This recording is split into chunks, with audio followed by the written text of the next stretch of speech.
all of the bad guys. And it's fascinating, all these things. When it gets at this, and I usually put this up for groups, breaking down the concept of hegemony. You know, that's why I use those examples. But hegemony works best when you don't see it. Rethinking issues helps expose cultural hegemony. And the teacher and me, since I have a captive audience for a few more minutes, can't resist sharing a few things with you. And so you've seen these before. And here's the most classic example. It's in every history book, every government book, and every wall in every school in this country. And it's a blatant lie. There's over 565 federally recognized Indian tribes, over 300 distinct languages spoken by all those tribes. And so there's a huge amount of diversity. American Indians represent about 2% of the U.S. population. Well, for that 2%, we have all those tribes. We make up about 50% of our country's cultural and linguistic diversity. So we talk about Indians, there's a huge amount. And in Montana, we have 7 reservations plus Little Shell, 12 distinct tribal groups. But when you read this, what's that say about all those 565 nations? We're merciless, we're undistinguished rule of warfare. Anybody know what famous historical document this is in? July 4th, 1776, and it's in our country's Declaration of Independence. Be honest, how many did not know? Until today. But it's amazing. It's like I present this to teachers all the time, and they don't know. And so why would this be in there? It's an example of hegemony, dehumanizing people for a political purpose. And there are so many examples in our country's history where Indians have been dehumanized. And sports mascots are another example where people say we're honoring Indian people, but it's another example of hegemony, like the Redskins. But you know, like the Kansas City Chiefs, when you turn on a Chiefs game, you hear this. Yeah, they do this. And the chopping is the Braves. Whoa, whoa, come on, sing along. Whoa, go to the chop. Now, I got a good friend, he's Northern Cheyenne, Conrad Fisher. I sing too. I go to powwows, I go to ceremonies, and I sing, and you know probably 50 different songs, and that's just the tip of the iceberg. And I'm not a lead singer either. There's guys that know hundreds of songs, all kinds of songs. But one of my mentors, Conrad Fisher, was at a Kansas City Chiefs game. He said there was 70,000 fans in Arrowhead Stadium, all doing the chop, going crazy. Some were dressed up in headbands and feathers and paint on. And he said at first he got offended by it. And then he looked around and he realized it was just goofy. He said, these people aren't even thinking about Indians. They're just doing a cool cheer to intimidate the other team. And so the mascot issue can be looked at in a lot of different ways. Like Florida State Seminoles actually approached the Seminole tribe and got approval. Can we use you as our mascot? The Utah Utes approached the Ute Tribal Council and got their approval. You know, and so, but terms like Redskin, I wish would go away. But in Montana, we also have Browning Indians, Poplar Indians, Lodgegrass Indians. It'd be so cool to see a school on a reservation get rid of that word Indian. You know, why not be the Poplar Dakota, Lodgegrass Crow, or Lodgegrass Zalaka? Use a name in their own language. Black for Browning. Why not be the Browning Amskapi Pakani? You know, use a word in Blackfeet instead of English. That'd be cool. So what did Hot Springs change their names to? Hot Springs, I'm not sure what they're the Savage Heat. They were the Savages. They're the Savage Heat now. Changing it. They're the Savage Heat because they acknowledged the springs in. Oh, And so I was like, so they got rid of the Indian as the mascot and just the hot water as the mascot. That's a lot better to me. And I'm not sure what Red Lodge changed their mascot to. I know our community was voting on this last year. But I just bring that up just as a, you might not want to wear your Cleveland Indian shirt or your Redskins shirt if you know you're being working with a native child, because they might deem that offensive. And so just keep that in mind. I got some good friends who are Crows that are Redskins fans though, because of just the logo. And it's like the word skins. I highly recommend, if you want to watch a great contemporary film about Indians, I recommend Smoke Signals and Skins. If you haven't seen either one of those, I'd say watch them both.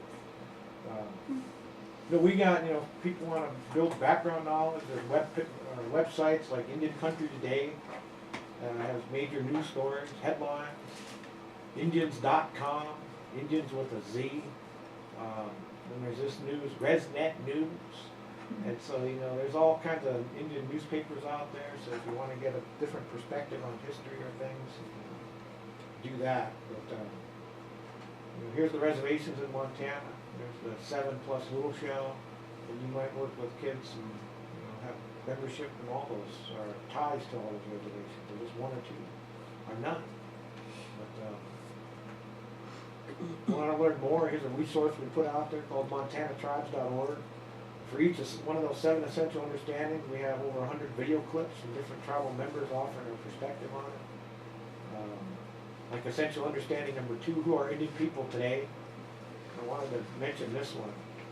So we put out a series of posters, positive representations of Indians, because we hear about the negative stereotypes all the time. Well, this is a poster series we sent out to every junior high and high school in Montana, almost in the United States.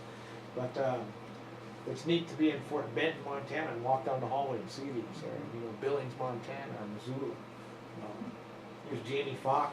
She's a Métis Govan, but she's also a jet engine pilot, airplane mechanic. Pretty cool. So who is an Indian? You've got this on your Indians 101. I'm not going to go over this.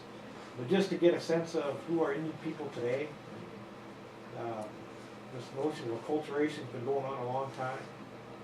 And this one researcher, I heard him present a few years back, talks about 5 basic levels of acculturation. You might meet native students or families that fit these models. Traditional, generally speaking, think in their native language, practice only traditional customs and beliefs. I'd say there's fewer and fewer of these types of Indian people out there, but maybe the grandmas and grandpas might fit in this, or some of the younger ones that grew up that way. Marginal, may speak both part of the native language, may not fully accept their cultural heritage or practices of their group, may not want to, maybe we just identify it as, I'm just American, or I'm Montana, not want to have to identify with the tribe. So there's that issue to think about. Bicultural, these are folks who can go back and forth. Mainstream values, traditional values. And then there's another category that I like, that, not this one, it's right after, assimilated. But I know a lot of American Indian people that fit right into here. Say, I'm just going to be American and choose not to practice any tribal traditions or beliefs. And that's fine too. We've got a lot of diversity. But then there's this group, and I'd say I fall into this one. Kind of grew up in a household where I heard Cree, heard Dakota, heard French, and English. And I'm not a fluent Dakota speaker. I tell people I speak in broken Indian. There's an old Dakota saying, and it means don't do that. Head you Sneal, means don't do that. Until I was about 10 years old, I thought that was my Indian name. But I have an aunt who's a nun that actually encouraged me to go back to the reservation. She said, when I was growing up, I didn't have the choice to practice ceremony or learn my language. She said, you do. So take advantage of that. Go reach out to those elders that are still alive. Because my grandma and grandpa could speak Dakota. My great-grandpa could speak Dakota, French, English, and Cree. And we think about that, and it's like, do we value language in America anymore, or is it just English only? I love speaking in Dakota because as a state employee, I'm violating state law. Because it's like we're an English-only state. We can't conduct any business in any other language besides English. But, I like to break the law in little ways.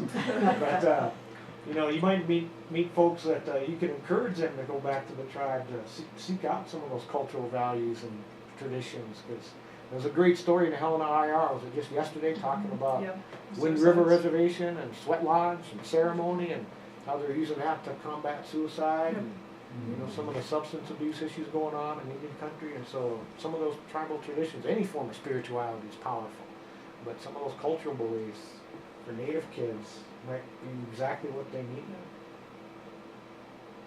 And so you got identity issues, but you also got to factor in race, class, education, region, religion, gender, all that plays a factor. And those are big issues. 1/3 of Indians live below the poverty level. That's the highest of any racial ethnic group in this country. Well, what's the stereotype we hear about Indians? Lazy, or they just all get government checks, right? I wish that was true, but it's not. No, but that means 2/3 of Indian people are actually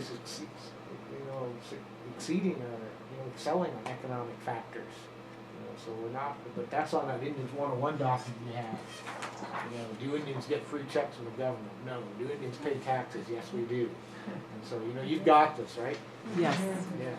Anybody wants a color copy of that? We tried that, but our printer broke, so we now have this new printer, but it don't. I'll leave you some extra copies.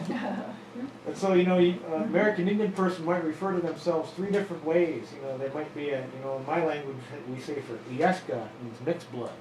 The literal translation of that word is someone who speaks white or speaks a different language. Ieska, interpreter.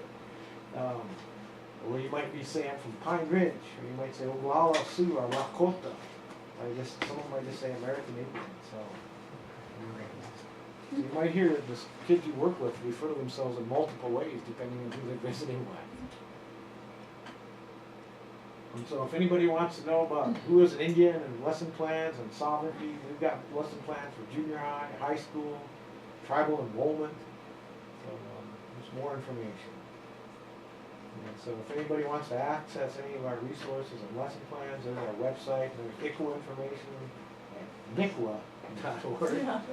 But anything to add to that, Ann? Final comments? Well, the thing that I know from years in the system is that you will run into prejudices and bias and racism, and that's just the way it is. But it's your job to ask questions, listen, do the best you can to be open-minded and culturally sensitive, and work within the parameters of ICWA and in the best interest of the child and that child's tribe or tribes.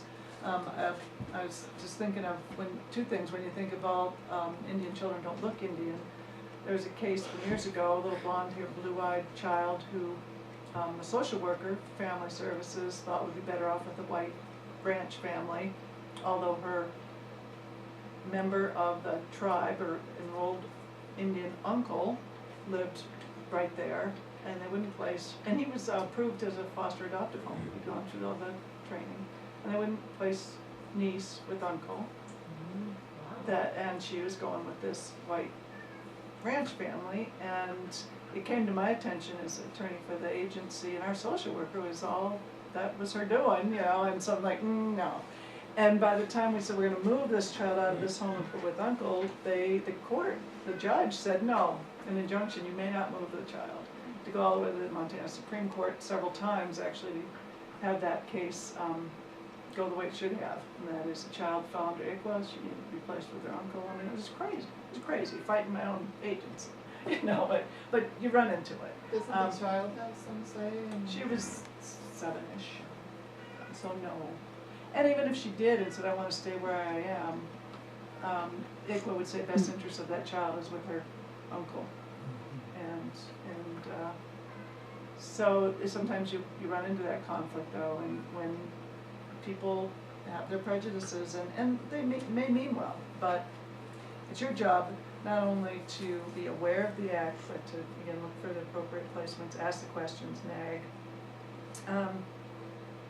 There are claims that ICWA's not fair because, again, the child's best interests aren't paramount, but actually they are, because they are the same as the tribes. We do need to preserve that culture and the tradition and the language and all those things that Mike's talking about. In a home doesn't have to be native to provide those things. Although, in this one case, I was just talking about when the adoptive, pre-adoptive foster dad was on the stand, the white ranching guy was asked, are you aware of her, culture and her tribal membership? And he said, yes. Well, what would you do to help her be in touch with her heritage and her Indian, culture? And he's like, well, I don't know. We went to a museum, we'd look at the TVs. I mean, that's when you just want to say, judge, but the judge was like, because he was this really racist, biased, misguided judge. But anyway, besides that guy, it doesn't necessarily mean just because they're not Indian, they can't provide those things. And many, many great foster families are doing just that. So I just put a plug in for that, because another case where they are a couple non-Indian folks that are, do have a actual teepee on site for the child, and doing everything they can, researching and taking them to powwows and building homemade bows with sinew and just great stuff. Yeah, it's cool. And taking drumming and singing and go ahead, Mike. You call me a Gordon? Oh, I think you said go ahead. Go ahead. Another bad joke. You know, I just like to throw up this slide, you know, we pluribus unum from out of many one, you know, Latin, you know, for all the different cultural groups that come here, but in Dakota we say mitakliasi. That means we're all related, we're all connected, we're all Montanans, we're all people, we're all just, we're all just common people, no better than anybody else, and so that's why your work is so important, helping out those that do need a little extra help. And, you know, on behalf of the Indian community, and I'm very thankful for that, because of the high numbers of Native students and Native kids in the program. So, mitakliasi, we're all related. And when I greeted you earlier, I said, how mitakiapi? That means hello, my relatives. So when I greeted you all as relatives, I know I can hit you up for cash. That's an old Indian trick. Old Dakota trick. That's one thing too, you know, use of humor in Indian country is big. You know, that old stereotypical stoic Indian. But most Indian elders or Indian families you meet with, you know, joke around and you might get teased. The Crows actually have a teasing clan. Their whole job is to keep people humble. Just their humor and teasing them all the time. So pretty good. And when I first heard of ICWA when I was growing up, I thought it was when my dad was cooking, we'd say, ICWA. So ICWA for me has changed over the years. But I got a lot of bad jokes. Keep going.